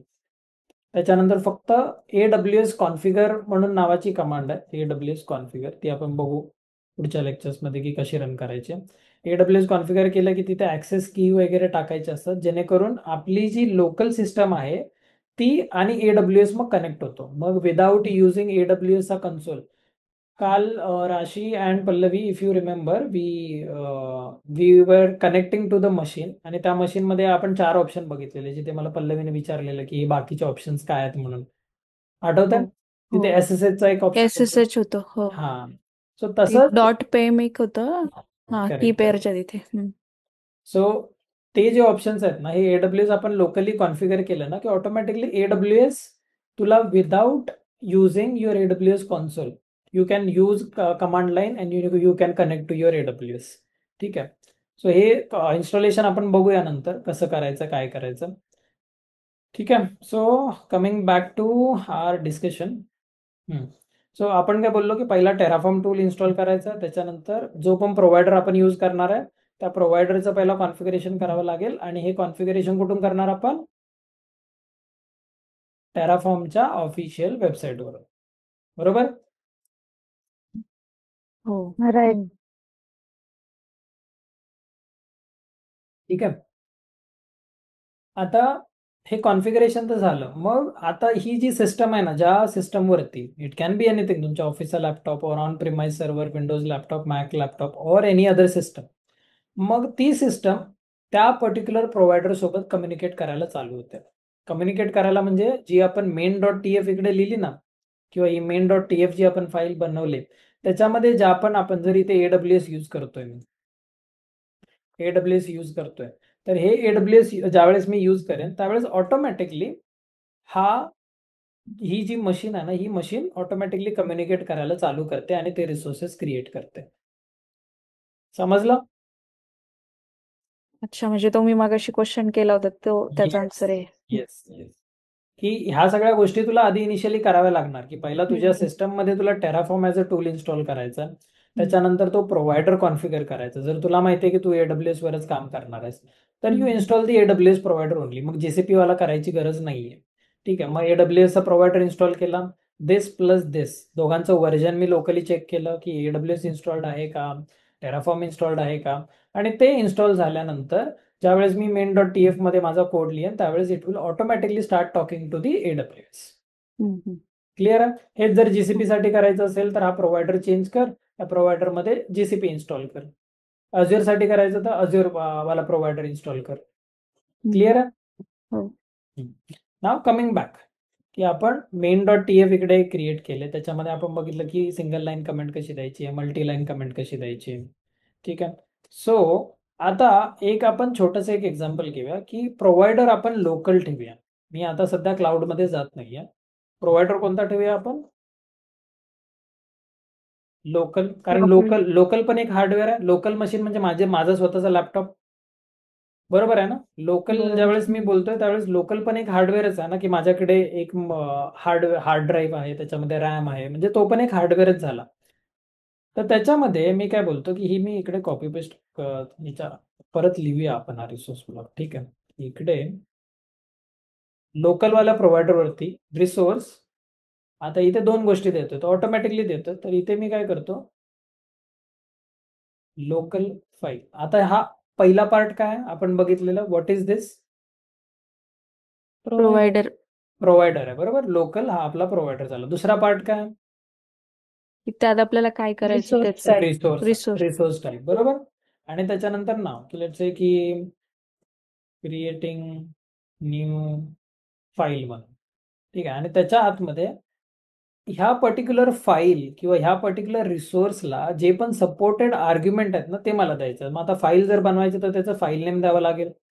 फाईल नेम देऊया की बाबा demo.txt नावाची एक मी फाईल नेम दिली, आणि त्याच्यासोबत मला एक, आता काय करूया की पहिला फाईल क्रिएट होते की नाही बघूया. ठीक आहे. हे कंटेंट तर जाऊ दे, सगळं डिलीट मारून टाकूया आपण. ठीक आहे. सो आता मी एक main.tf क्रिएट केले, ज्याच्यामध्ये मी लोकल नावाचा एक प्रोव्हायडर यूज करतोय, आणि या लोकल नावाचा प्रोव्हायडर काय करतो की एक फाईल क्रिएट करणार आहे विथ व्हॉट नेम? demo.txt. ठीक आहे. आता हे रन ज्यावेळेस मला करायचं आहे ना, तर मी टर्मिनल पण यूज करू शकतो किंवा ह्याच्यामध्ये इनबिल्ट टर्मिनल आहे तो पण यूज करू शकतो. Now that is my choice की मला कुठे काय करायचं आहे ते. ठीक आहे. जर टेराफॉर्म कुठे आहे, एक मिनिट, आपण टर्मिनल करूया इथे. PWD करतो. मग मी इकडे CD करून जो आपला मशीनचा जो असतो ना तिथेच जातो. अदरवाईज आपण तिकडेच यूज करूया, ते बेटर राहील की कम्पॅरिझन करायला. ठीक आहे. आता मी हा इनबिल्ट टर्मिनलच वापरतोय. ह्या पर्टिक्युलर IDEचा जो VS कोड IDE मी यूज करतोय ना त्याचाच एक टर्मिनल वापरतो. हा टर्मिनल आणि आपलावाला टर्मिनल सेमच असणार आहे. कमांड पण सेमच असणार आहे. काही एक वेगळं नसणार आहे. सो पहिली ही एक कमांड ज्यावेळेस आपण गेट केलेलं त्यावेळेस ज्यावेळेस लोकली आपण फर्स्ट गेट रेपॉझिटरी आपल्याला क्रिएट करायची आहे किंवा लोकली ज्यावेळेस गेट इनिशियलाइज करायचं त्यावेळेस कोणती कमांड रन केलेली गेटसाठी? इनिट. Init command. इकडे पण अजून एक कमांड आहे, टेराफॉर्म इनिट. इनिट. तर जस्ट ऑब्झर्व लेफ्ट हँड साईडला आतापर्यंत हे व्हेरिएबल आता मी डिलीट करून टाकतो. सध्या आपल्याला गरज नाहीये. ज्यावेळेस गरज पडेल त्यावेळेस आपण परत क्रिएट करू. main.tf फक्त एक main.tf आहे इकडे. बरोबर. I will run this. See what has happen. एक .terraform नावाचा एक इकडे फोल्डर क्रिएट झाला आणि त्याच्यानंतर .terraform.log.scl नावाची एक फाईल क्रिएट झाली. ठीक आहे. आता ही फाईल काय असते किंवा ह्या फोल्डरमध्ये काय काय गोष्टी आहेत त्या आपण पुढच्या लेक्चर्समध्ये डिस्कस करू. बट इन अ नटशेल जर सांगायचं झालं ज्यावेळेस आपण गेटमध्ये इनिशियलाइज करत होतो त्यावेळेस एक फोल्डर क्रिएट व्हायचं, इफ यू रिमेंबर, .get नावाचं. हो. Same Repository. Same Terraform init केल्यानंतर पण इकडे टेराफॉर्म स्वतःचा एक फोल्डर क्रिएट करतो. म्हणजे त्याची जी पण काय कॉन्फिगरेशन असेल ती कॉन्फिगरेशन वगैरे सेव्ह करण्यासाठी तो फोल्डर तिकडे क्रिएट होतो. आता जस्ट ऑब्झर्व करूया काय आउटपुट आलं इकडे. थोडस वरती घेतो. So this is my output. ज्यावेळेस मी टेराफॉर्म इनिट रन करतोय ना, इनिशियलाइझिंग द बॅकएंड, तो काहीतरी म्हणतो की मी बॅकएंड बनवतोय. Initializing the provider plugin, finding the latest version of HashiCorp. त्याच्यानंतर काय लोकल. इथे लोकल यूज केलेला. मग तो काय म्हणतोय की तो HashiCorp मध्ये, HashiCorp बेसिकली कंपनी, HashiCorpचा टेराफॉर्म आहे. ठीक आहे. HashiCorp ही कंपनी आहे. तो त्यांच्या रेपॉझिटरीमध्ये किंवा त्यांच्या डेटाबेसमध्ये पहिलं चेक करतोय की बाबा HashiCorp लोकल नावाचं किंवा लोकल नावाचं कोणतं प्रोव्हायडर आहे का, आणि आहे तर ते इन्स्टॉल करतो पहिला लोकली. ठीक आहे. आणि तो म्हणतोय की it is signed by HashiCorp, म्हणजे हे ऑफिशियल आहे. तर इथे HashiCorp आलंय that means it is official. ठीक आहे. हे ऑफिशियल मध्ये 3 कॅटेगरी बघितलेले टेरा प्रोव्हायडरचे. कम्युनिटी, दुसरा कुठला होता, ऑफिशियल, आणि तिसरा पार्टनर. बरोबर. Official, partner, community. ऑफिशियलच्या पुढे तुम्हाला इकडे HashiCorp बघायला मिळेल. मग तो प्रोव्हायडर पहिला तो डाउनलोड करतो. प्रोव्हायडर डाउनलोड करतो म्हणजे त्याची कॉन्फिगरेशन जी काय असेल ना, त्याची सेटिंग कॉन्फिगरेशन जी पण काय बोला ती कॉन्फिगरेशन डाउनलोड करतो. आणि त्याच्यानंतर काय बोलतोय तो, Terraform has created a log file .terraform log.scl to record the provider selection made above. म्हणजे जे पण आपण इथे प्रोव्हायडर दिलंय ना, ते जे पण त्याने डाउनलोड केलं, जे व्हर्जन त्याने डाउनलोड केलं ते व्हर्जन ते ह्या टेराफॉर्म log.scl मध्ये स्टोअर करतो. कुठे स्टोअर करतोय, सी दिस. सेव्ह केलं.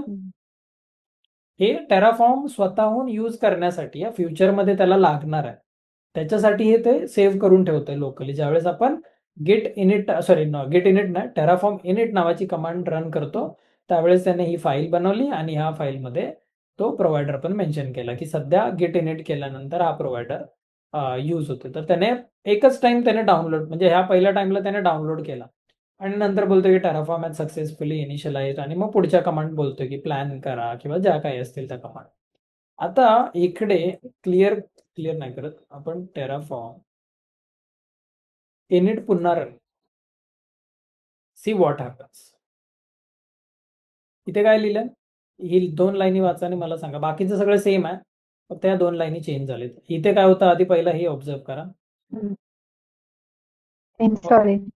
ठीक आहे. आणि इथे काय दिलं, reusing. Reuse, previous version reuse. म्हणजे जे त्याने डाउनलोड केलंय ना तेच तो इन्स्टॉल करतोय. आता इंटरेस्टिंग थिंग, जर तुम्ही हे जर डिलीट मारलं आणि पुन्हा टेराफॉर्म इनिट रन केलं सी व्हॉट हॅपन्स. इन्स्टॉल. बरोबर. सो हम्म. फर्स्ट थिंग फर्स्ट, ह्या अननेसेसरी फाईल्स नाही आहेत ज्या टेराफॉर्मने क्रिएट केलेल्या आहेत. आणि second thing, don't delete it until you know की तुम्ही लोक काय करताय. जर आपल्याला ऍक्च्युअल मध्ये माहिती आहे की बाबा मला पुन्हा तो प्रोव्हायडर डाउनलोड करायचा आहे किंवा पुन्हा टेराफॉर्मने ती कॉन्फिगरेशन करावी, तरच you would delete .terraform folder आणि टेराफॉर्म लॉग फाईल. अदरवाईज ती फाईल डिलीट करायची. समजलं एवढं? हो. पण एनी डिलीट काय काय चुकत असल्यावर आपण डिलीट करतोच ना, म्हणजे आता शिकतोच येतं. हा, म्हणजे प्रॅक्टिस करताना करा. आय एम टॉकिंग अबाउट की ज्यावेळेस आपण ऍक्च्युअली इंडस्ट्रीमध्ये काम करणार त्यावेळेस ह्या सगळ्या गोष्टी ऑलरेडी बनलेल्या असतात. टेराफॉर्म मध्ये एक स्टेट नावाची गोष्ट आहे. ठीक आहे, ती स्टेट नावाची गोष्ट खूप इम्पॉर्टंट आहे. आता इथे हे जे लॉक दिसतं ना, लॉक, दॅट मीन्स कोणी दुसरं जर तुमच्या मशीनवरती दुसऱ्या फोल्डरमधून वगैरे जर पुन्हा रन करायचं ट्राय करेल किंवा ह्याच फोल्डरमधून, तर ही लॉक फाईल प्रिव्हेंट करते. जोपर्यंत तुमचं सगळं काम होत नाही ना तोपर्यंत टेराफॉर्म त्यांना अलाव नाही करणार. आता ह्याचा हा खूप इम्पॉर्टंट कॉन्सेप्ट आहे जो आपण पुढच्या मे बी नेक्स्ट लेक्चरमध्ये करू. तो स्टेट बोललास की ह्याच फोल्डर मधून एक कोणता? नाही, 2 जण रिमोटली ह्याच फोल्डर मधून ते विसरून जातात. 2 जण रिमोटली की आपलं गिटहब मध्ये जर एखादी टेराफॉर्मची फाईल दिली आणि 2 जण एकच रिसोर्स क्रिएट करतात 2 वेगळ्या वेगळ्या जागेवरून, तर त्यावेळेस हा टेराफॉर्मची जी लॉग फाईल आहे ना आणि टेराफॉर्मचा folder, basically Terraform log file आणि टेराफॉर्म फोल्डर, ह्या 2 गोष्टी टेराफॉर्मने आतापर्यंत काय काय क्रिएट केलंय ह्याची सगळी डिटेल त्या फोल्डरमध्ये असते. आता जस्ट एक्झाम्पल, आता त्या डिरेक्शन मध्ये आपण गेलोच आहे, तर एक छोटस एक्झाम्पल देतो. अज्युम कर की एक युजर 1 आहे. युजर 1ने या युजरने काय केलं की त्याने टेराफॉर्म यूज करून त्याने एक रिसोर्स इकडे क्रिएट केला. ठीक आहे, त्याने रिसोर्स क्रिएट केला त्यावेळेस त्याच्या .terraform मध्ये काहीतरी इन्फॉर्मेशन आली आणि ती लॉग फाईल मध्ये इन्फॉर्मेशन आली. मग त्याने ही लॉग फाईल आणि ही .terraform फाईल गिटहब वरती पुश केली. ठीक आहे, आणि करावी लागते. ठीक आहे, तर या दोन्ही पण फाईल त्याने पुश केला, म्हणजे सगळं टेराफॉर्मचा त्याचा प्रोजेक्ट होता तो त्याने पुश केला. नंतर जो युजर दुसरा होता ना त्याने काय केलं, अजून कर की दुसरा एक युजर आहे, मे बी म्हटलं की आकाश नावाचा एक युजर आहे. त्या आकाश नावाच्या युजरने काय केलं की पुन्हा जो गिटहब वरचा कोड होता ना टेराफॉर्मचा तो त्याने डाउनलोड केला आणि त्याच्यामधून ही पण फाईल डिलीट केली, ही पण फाईल डिलीट केली. आता टेराफॉर्मला माहितीच नाही की हे जे ह्याने क्रिएट केलेले जे रिसोर्सेस आहेत ते इकडे ऑलरेडी आहेत की नाही हे माहितीच नाही, कारण दोन्ही पण फोल्डर्स आपण डिलीट मारले, .terraform आणि .log फाईल, ज्याच्यामध्ये टेराफॉर्मने आपली हिस्ट्री सेव्ह केलेली की त्याने कुठल्या कुठल्या गोष्टी क्रिएट केल्यात, त्या 2 फाईल ह्या पर्टिक्युलर व्यक्तीने डिलीट मारून टाकल्या. ठीक आहे, डिलीट मारल्या म्हणजे लोकली डिलीट मारल्या, गिटहब मध्ये आहेत ऑलरेडी, लोकल मधून डिलीट मारल्या आणि त्याने पुन्हा टेराफॉर्म इनिट केलं, टेराफॉर्म आणि पुढच्या कमांड रन केलं त्याने टेराफॉर्मचं. मग टेराफॉर्म काय बोलणार की मला माहिती नाहीये की हा रिसोर्स इकडे क्रिएट झालाय की नाही, म्हणून तो पुन्हा एक नवीन रिसोर्स क्रिएट करायचा ट्राय करणार. Is it a good thing or is it a bad thing? बोला. बॅड. बरोबर. गुड. हा, एक गोष्ट आपण खूप मल्टिपल म्हणजे या युजरने पण केली आणि आकाशने पण केली, बट टेराफॉर्मला माहितीच नाही की ती गोष्ट क्रिएट झाली की नाही. म्हणून ह्या ज्या 2 गोष्टी आहेत ना, ह्या गोष्टी ज्यावेळेस आपण ऍक्च्युअली इंडस्ट्रीमध्ये काम करू ना त्यावेळेस खूप इम्पॉर्टंट आहेत या गोष्टी. ह्या जर 2 गोष्टी जर तुम्ही काही म्हणजे डिलीट केल्या किंवा काही ह्याला झालं तर मग खूप मोठा केओस क्रिएट होणार, कारण आपण 1-2 सर्व्हरची गोष्ट करत नाहीये. We are talking about 50 servers, 100 servers or maybe more than that. So त्या टाइमला you have to be really really careful about. समजलं? आणि जनरली गिट टेराफॉर्म इनिट कमांड आपण नेहमी नाही रन करत ना. हा, एक्झॅक्टली. आपण विसरू पण शकतो डिलीट हा बट इनिशियलाइज पुन्हा होणार नाही ते. हा करेक्ट.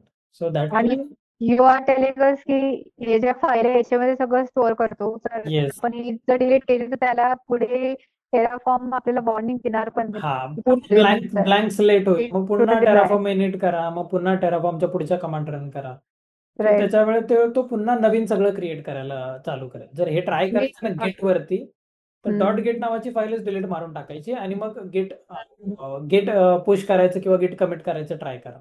तो बोलेल माहितीच नाही मला काय आहे म्हणून, कारण त्याची हिस्ट्रीच आपण डिलीट करून टाकली. मग त्याला कसं समजणार? सो सेम कॉन्सेप्ट इकडे पण आहे. ठीक आहे. Okay. So moving on. Terraform मिनिटचं समजलं काय करतो ते. राईट. इनिशियलाइज. ठीक आहे. त्याच्यानंतर एक कमांड आहे टेराफॉर्म प्लॅन. आता ही टेराफॉर्म ओके काहीतरी इश्यू आहे आपल्याकडे फाईलमध्ये. What is it? तो काय म्हणतोय? Invalid attribute. Okay. Case sensitive. ठीक आहे. केस सेन्सिटिव्ह आहे. Creating new file. हेच बोलतोय का तू? लाईन नंबर 4 वर. ठीक आहे. Control S. नाही. काय एरर आहे इकडे? No attribute specified when one and only one of content is required. एक मिनिट. Attribute definition is हा invalid. म्हणजे तर One तो more is बेसिकली आपल्याला इथे कंटेंट पण तो content. एक्सपेक्ट करतोय. कंटेंट मध्ये आपण देऊया आय एम लर्निंग. ठीक आहे. ओके. सो इकडे जर एरर रीड केला की काय होता की no attributes is specified when one of sensitive content or source is required. आणि आपण कोणता केलेला? फक्त एकच attribute which is the file. बरोबर. त्याच्यामुळे त्याने तो एरर दिला. ठीक आहे. सो सेव्ह केला आपण. सेव्ह करून आता पुन्हा टेराफॉर्म प्लॅन रन. आता टेराफॉर्म प्लॅन रन केल्यानंतर असा काही आपल्याला एक आउटपुट आला. See this. हा टेराफॉर्म प्लॅन कमांड इकडे रन केले आणि त्याच्यानंतर त्याने बेसिकली प्लॅन कमांड कशासाठी यूज होते की आपल्याला एक ओव्हरव्ह्यू देतो तो की तुम्ही ज्या वेळेस टेराफॉर्मची पुढची कमांड रन करणार आहे, जी अप्लाय म्हणून एक कमांड आहे टेराफॉर्मची, ती कमांड ज्यावेळेस आपण रन करणार आहे त्यावेळेस कुठल्या कुठल्या गोष्टी क्रिएट होणार आहेत. आता इकडे आपण प्रोव्हायडर कोणता वापरलेला? लोकल. त्याच्यामध्ये आपण काय क्रिएट करत होतो? फाईल. फाईल क्रिएट करतो. बरोबर.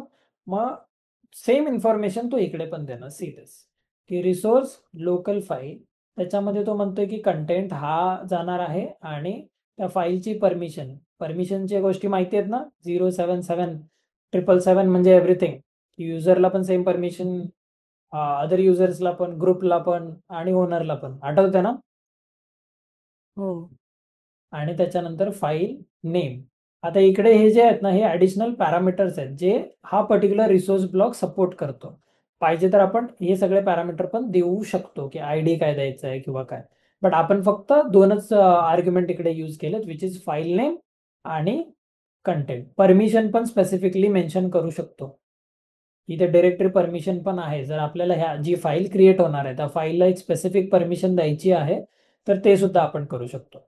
सो टेराफॉर्म प्लॅन ही कमांड ज्यावेळेस रन करतो ना तो एक ओव्हरव्ह्यू देणार की काय काय क्रिएट होणार आहे. म्हणजे इथे प्लॅनमध्ये तो काय बोलतो की एक गोष्ट ऍड होणार आहे, 0 चेंज होणार आहे आणि 0 डिस्ट्रॉय होणार आहे. कारण आपण आता ऍडच करणार आहे का याच्यामध्ये त्याला काही एक दिसत नाहीये. That is why it is saying की एक गोष्ट ऍड होईल ज्यावेळेस तुम्ही टेराफॉर्म अप्लाय कमांड रन कराल. ठीक आहे. तो टेराफॉर्म अप्लाय कमांड रन करूया. आता टेराफॉर्म अप्लाय रन केल्यानंतर पण पुन्हा अजून एक तो दाखवतो इकडे ब्लूप्रिंट की काय काय होणार आहे. सेम गोष्ट जी टेराफॉर्म प्लॅन मध्ये जी आपल्याला आउटपुट येतं ना सेम गोष्ट टेराफॉर्म अप्लाय मध्ये पण येतो. See this. इथे कंटेंट, त्याच्यानंतर फाईल नेम, मग आयडी जर टाकला असेल तर फाईल परमिशन कुठल्या डिफॉल्ट मध्ये जाणार आहे आणि त्याच्यानंतर तो विचारतो की do you want to perform this action. Reverification होतं आहे इकडे. आणि इकडे तुम्ही लोक बघाल की इथे एक टेराफॉर्म स्टेट नावाची गोष्ट इकडे ऍड झाली. See this. ठीक आहे. राईट. आतापर्यंत टेराफॉर्म स्टेट नावाची गोष्ट ऍड झाली नव्हती. जस्ट ऑब्झर्व करा ही गोष्ट. आता ही जर फाईल मी ओपन करून बघतोय ना, तर याच्यामध्ये काय काय आहे? आयडिया आला. कोण क्रिएट करतोय, त्याचं व्हर्जन काय आहे, कधी क्रिएट झालंय, त्याचा पाथ काय आहे, सगळ्या गोष्टी आहेत त्याच्यामध्ये. ही जर फाईल ओपन केली तर ही सध्या ब्लँक आहे. ठीक आहे. ह्या फाईलमध्ये थोड्याफार इन्फॉर्मेशन आहे आणि ह्या फाईलमध्ये काहीच नाहीये सध्या. जस्ट लक्षात ठेवा या दोन गोष्टी. आणि मी काय करतो इकडे येस देतो. देऊ येस? येस. झाली ही फाईल अपडेट. हम्म. आता याच्यामध्ये काय काय इन्फॉर्मेशन आहे. आता काय झालं ते मी सांगतो की टेराफॉर्म प्लॅनने त्याने फक्त एवढ्या गोष्ट दाखवली की ह्या गोष्टी क्रिएट होणार आहेत आणि ऍक्च्युअल क्रिएट करण्यासाठी ती गोष्ट टेराफॉर्म अप्लाय कमांड रन केली. आणि त्या टेराफॉर्म अप्लाय कमांड रन केल्यानंतर त्याने पुन्हा विचारलं की खरंच तुम्हाला क्रिएट करायचं आहे का. आणि मग आपण येस बोललो इकडे आणि येस बोलल्यानंतर अप्लाय कम्प्लीट रिसोर्सेस 1 ऍडेड. बरोबर, एक रिसोर्स ऍड झाला. सी दिस डेमो.txt आला इकडे. 0 चेंज, कारण अजूनपर्यंत आपण काही चेंज नाही केलेलं. आणि 0 डिस्ट्रॉइड, अजूनपर्यंत आपण डिस्ट्रॉय पण काही नाही केलेलं. बट हे सगळं झाल्यानंतर फाईल पण क्रिएट झाली. फाईलमध्ये तो कंटेंट पण आला, आय एम लर्निंग टेराफॉर्म, जो आपण इथे टाकलेला. ह्या नावाने फाईल पण क्रिएट झाली. आणि टेराफॉर्म ब्लॉकमध्ये पण काहीतरी ती टेराफॉर्म स्टेट लॉक वाली फाईल होती, ती गेली इकडून. 2 फाईल होत्या इफ यू रिमेंबर. हा, गेली ती. स्टेट लॉक मध्ये गेली. आणि फक्त TF स्टेट नावाची फाईल राहिली.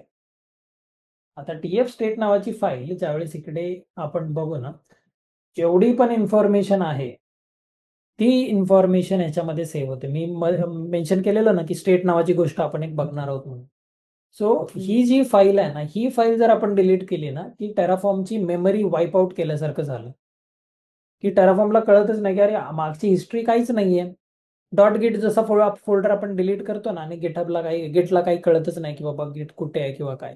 सेम गोष्ट ही जर फाईल आपण इकडून डिलीट मारली तर ह्याच्यामध्ये जेवढी पण इन्फॉर्मेशन किंवा हिस्ट्री जी आहे ती सगळी डिलीट होऊन जाते. आता ह्याच्यामध्ये काय काय दिलंय, टाईप काय, लोकल फाईल क्रिएट केलेली, त्याचं नेम काय होतं, क्रिएटिंग न्यू फाईल होतं. प्रोव्हायडर कोणता यूज केलेला ते पण दिलंय. त्याच्यानंतर कंटेंट काय टाकलेला ते पण दिलंय. मग त्याच्या परमिशन वगैरे जेवढी पण इन्फॉर्मेशन आहे ना, तेवढी सगळी इन्फॉर्मेशन ही ह्या पर्टिक्युलर फाईलमध्ये स्टोअर केली जाते. ठीक आहे. सो जर आता लेट्स से की मला चेंज करायचं, इथपर्यंत समजलं? इथपर्यंत काही क्वेश्चन आहेत की पहिली आपण कमांड कुठली रन केली? Let's write down the command. Terraform init. Terraform init command run केलं, त्याने काय झालं, इनिशियलाइज झालं आणि प्रोव्हायडर डाउनलोड झाला. त्याच्यानंतर लॉग फाईल क्रिएट झाली, लॉग फाईल क्रिएशन, आणि .टेराफॉर्म नावाचा एक फोल्डर पण क्रिएट झाला. बरोबर, फोल्डर क्रिएशन. त्याच्यानंतर आपण टेराफॉर्म प्लॅन कमांड रन केली. टेराफॉर्म प्लॅन कमांड रन केल्यानंतर काय झालं की त्याने आपल्याला एक ब्लूप्रिंट दाखवली की कोणत्या कोणत्या गोष्टी क्रिएट होणार आहेत. बरोबर. आणि त्याच्यानंतर आपण टेराफॉर्म अप्लाय कमांड रन केली, ज्यावेळेस आपण ती कमांड रन केलेली एक temporary log file, state log file create झालेली. स्टेट लॉग फाईल क्रिएट झाली आणि नंतर मग एक TF स्टेट नावाची एक फाईल ऍक्च्युअल मध्ये क्रिएट झाली, ज्याच्यामध्ये हिस्ट्री मेंटेन झाली त्याची टेराफॉर्मची की आतापर्यंत काय काय झालं. म्हणजे एक फाईल क्रिएट झालेलीची हिस्ट्री त्याच्यामध्ये झाली. आणि मेन जी गोष्ट झाली ती ऍक्च्युअल रिसोर्स क्रिएशन, जे डेमो.txt आपण बघितलं. फेअर इनफ, इथपर्यंत समजलं? टेराफॉर्म इनिट केलं, टेराफॉर्म प्लॅन केलं, टेराफॉर्म अप्लाय केलं. ह्याच्यामध्ये काही डाऊट आहे का?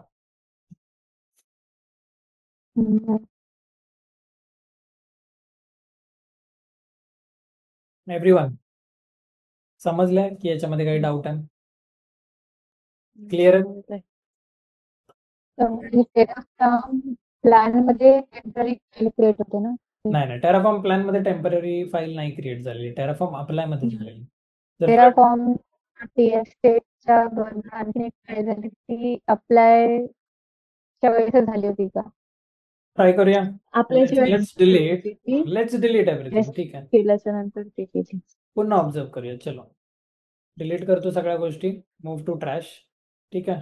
आता मी टेराफॉर्म जर मी डायरेक्ट अप्लाय केलं, सॉरी प्लॅन केलं, तर बघू काय होतं. तो काय म्हणतोय की इनकन्सिस्टंट डिपेंडन्सी लॉग फाईल मिळतच नाहीये त्याला, कुठे लॉग फाईल वगैरे काहीच नाहीये. मग तो काय म्हणतोय की to make the initialize dependency selection run Terraform init. Same Git मध्ये पण तसंच एरर येत होता की गिट नॉट फाउंड म्हणून, बरोबर. टेराफॉर्म इनिट करूया. ऑब्झर्व कर इकडे लेफ्ट हँड साईडला नेहा, 2 क्रिएट झाल्या, टेराफॉर्म इनिट नाही, बरोबर. की log file creation HCL Terraform log, मी इथे जरा mention folder Terraform log file creation आणि टेराफॉर्म फोल्डर फोल्डर क्रिएशन झालं. त्याच्यानंतर मी प्लॅन कमांड रन करतो. Terraform plan. टेराफॉर्म प्लॅन केल्यावरती सी काही झालं का? नाही झालं, बरोबर. त्याने फक्त ब्लूप्रिंट शो केली त्याने की काय काय क्रिएट होणार आहे ज्यावेळेस तू टेराफॉर्म अप्लाय क्रिएट करणार आहेस, त्यावेळेस अप्लाय रन करणार आहेस, क्रिएट नाही अप्लाय. ठीक आहे. अप्लाय, आता अप्लाय मी फक्त रन केले, अजूनपर्यंत मी येस नो दिलेलं नाहीये. जस्ट ऑब्झर्व दिस थिंग की मी येस किंवा नो दिलेलं ना. What if I give no? Create गेल्या नाही त्या होणार 2 फाईल गेल्या ना लेफ्ट साईडच्या. सी ऑब्झर्व करा. ही एक फाईल क्रिएट झाली स्टेट लॉकची, TF स्टेट लॉक आणि TF स्टेट. ह्याच्यामध्ये तो सांगतोय आपल्याला की कोणी सध्या ही फाईल होल्ड केली. इफ यू सी की ऑपरेशन कोणतं आहे, ऑपरेशन टाईप कुठलं आहे दिसतंय का इथे? Terraform operation type apply run केलंय आपण, बरोबर. कोणी रन केलंय? आकाश कांबळेने रन केलं. कुठे रन केलंय? लोकली रन केलंय. ह्याचं व्हर्जन काय? 1.11.14. कधी त्याने रन केलंय आणि त्याचा पाथ काय आहे की टेराफॉर्म स्टेटचा. सगळी इन्फॉर्मेशन तो होल्ड करतोय सध्या. कारण जर 2 लोक एकाच वेळेस एखादी गोष्ट क्रिएट करायला जाणार असतील तर त्याला टेराफॉर्मला असं पण करावं लागेल ना की बाबा दुसऱ्याला बोलावं लागेल की तू थांब जरा, हा एक पर्सन सध्या रिसोर्सेस क्रिएट करतोय एका पर्टिक्युलर क्लाउड एन्व्हायरमेंटवरती, मग तू डिरेक्टली करू नको, तू होल्ड कर. असं पण होऊ शकतं ना की सेम रिसोर्स जे आपण आता जस्ट थोड्या वेळा आधी बघितलं की एकच EC2 इन्स्टन्स 2 युजरने बनवला तर ते कॉन्फ्लिक्ट होऊ शकतं. तर त्याच्यासाठी टेराफॉर्मची एक लॉग फाईल इकडे क्रिएट झाले आणि स्टेट फाईल सध्या ब्लँक आहे, कारण अजून हिस्ट्री मेंटेन झालेली नाहीये. कारण जेव्हा मी येस किंवा नो करणार ना त्याच वेळेस ही हिस्ट्री मेंटेन होणार. See this the file has been deleted, ती फाईलच क्रिएट नाही झाली. बट हेच जर मी टेराफॉर्म अप्लाय केलं आणि जर येस केलं, लेफ्ट हँड साईडला ऑब्झर्व करा, TF स्टेट, लॉग इन्फो आणि TF state. If I say yes, काय झालेलं? अप्लाय का कॅन्सल झालं? चुकीचा येस केला का? मोठावाला येस केलेला वाटतं म्हणून. इफ आय से येस, तर इथे demo.txt पण क्रिएट झाली आणि TF स्टेट मध्ये इन्फॉर्मेशन पण आली की कोणी कधी काय काय क्रिएट केलेलं ते. कळलं? ठीक आहे. आता ही क्रिएट झालेली फाईल जर मला चेंज करायची की आता मी क्रिएट तर केली, आता मला चेंज करायची. लेट्स से की मी इथे करतो की आय एम लर्निंग डेव्हऑप्स म्हणून टाकतो. ठीक आहे, आय एम लर्निंग डेव्हऑप्स टाकला. आता आय एम लर्निंग डेव्हऑप्स टाकल्यानंतर पुन्हा इनिट करायची गरज आहे का इकडे? कारण ऑलरेडी ह्या 2 फोल्डर आहेत, तर पुन्हा इनिट करू की नको करू? नको. बरोबर, कारण इनिशियलाइज ऑलरेडी केलेलं आहे आपण. मग पुन्हा आपण तिकडे इनिशियलाइज करून कायच फायदा आहे. सो पुन्हा प्लॅन आपण करू आपण. पहिला प्लॅन करायचा. Very good. सो ऑलवेज अप्लायच्या आधी प्लॅन रन करायचा. त्याच्यामध्ये आपल्याला तो पूर्ण डिटेल देतो की बाबा तुम्ही लोक काय काय करणार, काय काय करतोयस तू आणि काय काय. सी दिस कुठे टेराफॉर्म प्लॅन, इथे आपण कमांड रन केली, local file creating, refreshing the state. ठीक आहे, तो स्टेट रिफ्रेश करतोय आता. Terraform use the selected providers to generate the execution plan. Resources actions are indicated with the following symbol. जर मायनस असेल दॅट मीन्स डिस्ट्रॉय करणार आहे, प्लस असेल तर क्रिएट करणार आहे. ठीक आहे. आता इथे काय दिलंय त्याने आय एम लर्निंग टेराफॉर्म. आता हे त्याला कसं कळलं? त्याला कसं कळलं की आधी I am learning he file तर आता चेंज झाली. आय एम लर्निंग डेव्हऑप्स आले इकडे. मग ह्याला कसं कळलं की आधी काय होतं ते? बोला. त्याच्यामध्ये सगळी हिस्ट्री होती ना, त्याला माहित आहे स्टेट फाईल मध्ये अजून पण आहे ना. See this. हा. समजलं स्टेट फाईल कुठे युजफुल झाली त्याला. हम्म. टेराफॉर्म आपल्याला सांगतोय की माझ्याकडे हिस्ट्री आहे, तू काही कर, बट माझ्याकडे माहितीये मला की बाबा तू आय एम लर्निंग टेराफॉर्म वरून तू आय एम लर्निंग डेव्हऑप्स केलेस आणि बाकीचं सगळं सेम आहे. See this, observe. बाकीचं काही एक चेंज नाही झालेलं, बाकीचं जसं तसंच आपलं आहे. छोटे थोडेफार आयडीज वगैरे चेंज झालेत, बट दॅट इज फाईन. ते काय एवढं हे नाहीये. बट मेन काय इथे चेंज झालंय, अरे गेलं, मेन इथे काय चेंज झालंय तर हा वाला फोर्स रिप्लेसमेंट, म्हणजे आपण इकडे रिप्लेस करतोय कंटेंट, बरोबर. तो त्याने दाखवला. तर आता प्लॅन मध्ये आपल्याला समजलं, तर मग आपण व्हेरीफाय केलं, आपल्याला समजलं की बाबा ठीक आहे की आपण प्रॉपर चेंज करण्याच्या प्रोसेसमध्ये आहोत. खाली एक नोट पण लिहिले, you didn't use the out option to save this plan, so Terraform can't guarantee to take exactly this actions if you run. म्हणजे बेसिकली सेव्ह पण करू शकता आपण की ब्लूप्रिंट आधी काय होती म्हणून.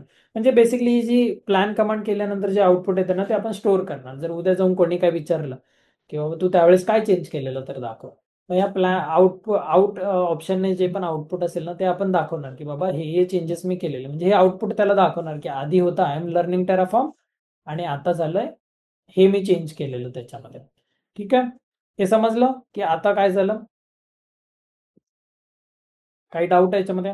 टेराफॉर्म प्लॅन रन केल्यानंतर फक्त तो इन्फॉर्मेशन दाखवतो. आउटचा जो ऑप्शन आहे तो प्लॅन मध्येच करावा लागणार का? हा, बघूया आपण. Terraform plan and out, hyphen out. Hyphen out. आता इकडे खाली एक ऑब्झर्व करा, आधी काय आलेलं 1 टू ऍड, 0 टू चेंज आणि 0 टू डिस्ट्रॉय आले. आता इथे 1 टू डिस्ट्रॉय पण आला. आता कुठला डिस्ट्रॉय करतोय तो? हे वाला.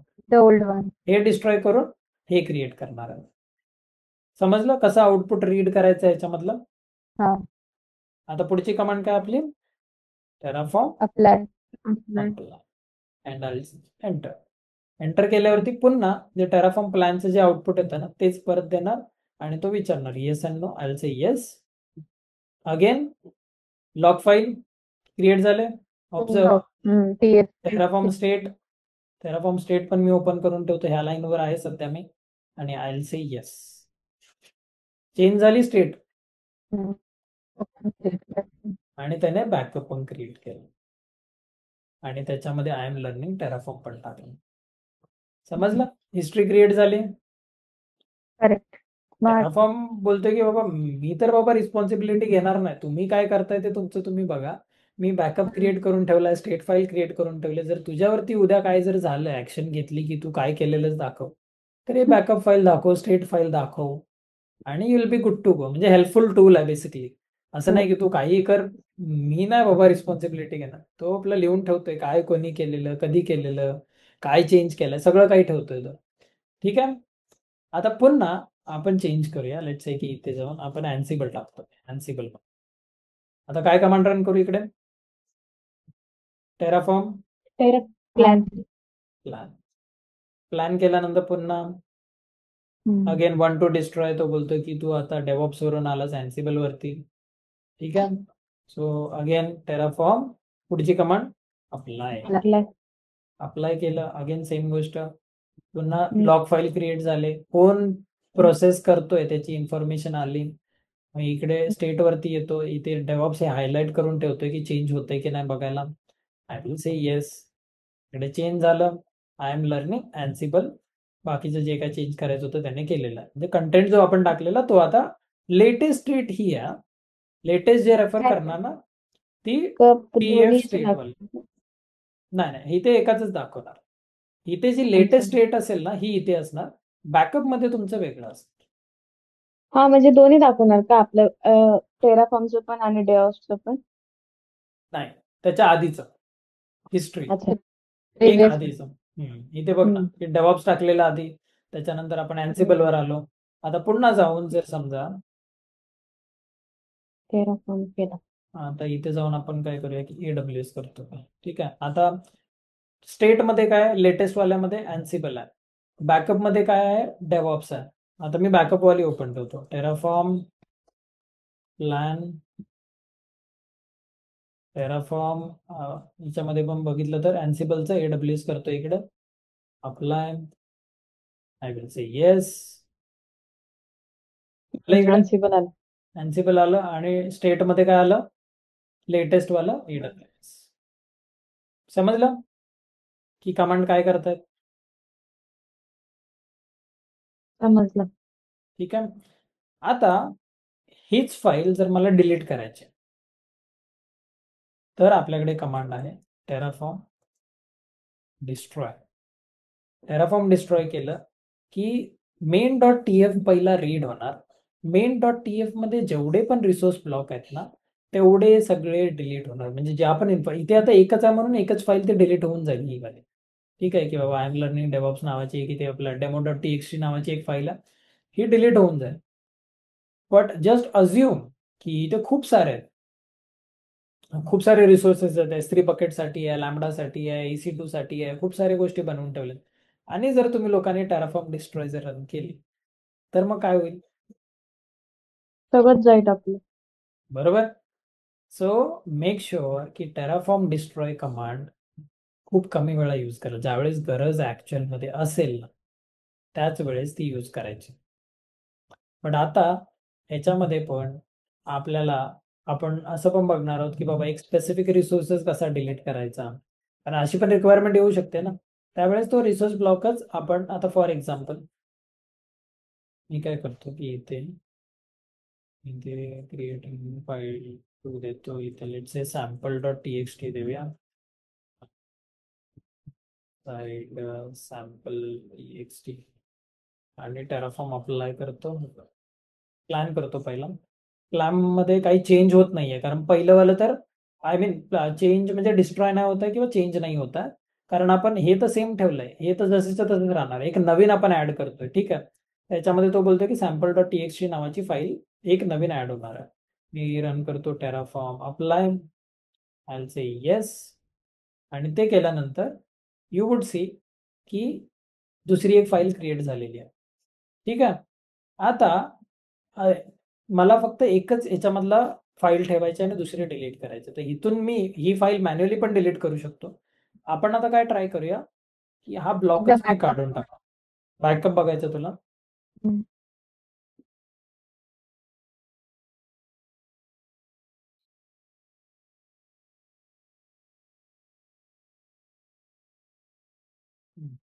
बॅकअप तर त्याचाच येणार ना, कारण अजून आपण हो, नवीन करणार. वाली स्टेट बरोबर. ठीक आहे. आता ह्या केसमध्ये समजा की मी हा रिसोर्स ब्लॉकच डिलीट केला, तर ऑब्झर्व करूया की काय होतं. सेव्ह करतो. मी डायरेक्टली प्लॅन करतो पहिला. What is it saying?